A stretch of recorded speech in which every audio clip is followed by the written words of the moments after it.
Hello বন্ধুরা, আজ তোমাদের একটি ছোট্ট বন্ধু রাফির গল্প শোনাবো। এই গল্প থেকে তোমরা অনেক কিছু শিখতে পারবে। রাফি ছিল ক্লাস 3 এর ছাত্র। খুব মেধাবী, কিন্তু একটু ভয় পেত। বিশেষ করে টিচার রুবিনার সামনে দাঁড়ালে তার গলা কেঁপে যেত। একদিন স্কুলে গণিত পরীক্ষা হলো। রাফি সব অঙ্ক ভালো করলেও একটি অঙ্ক ভুল করে ফেলল। পরীক্ষার খাতা জমা দিয়ে সে খুব চিন্তিত হয়ে পড়ল। পরের দিন টিচার রুবিনা খাতা ফেরত দিতে দিতে বললেন, এই প্রশ্নে কার ভুল হয়েছে সে যদি নিজে উঠে দাঁড়ায়, আমি তার ভুলটা বুঝিয়ে দেব। ক্লাসে সবাই চুপ। রাফির বুক ধকধক করতে লাগল। সে জানত ভুলটা তারই, কিন্তু ভয় পাচ্ছিল যদি সবাই হাসে। হঠাৎ রাফি ধীরে ধীরে উঠে দাঁড়াল। ম্যাডাম, ভুলটা আমার হয়েছে, বলল সে।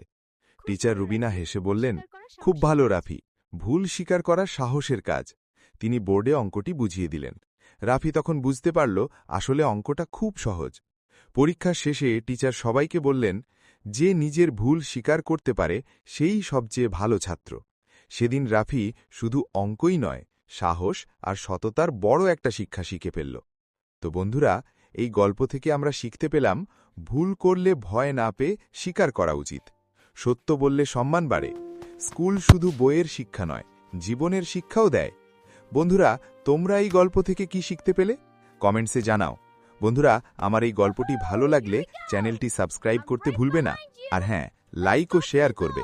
ধন্যবাদ।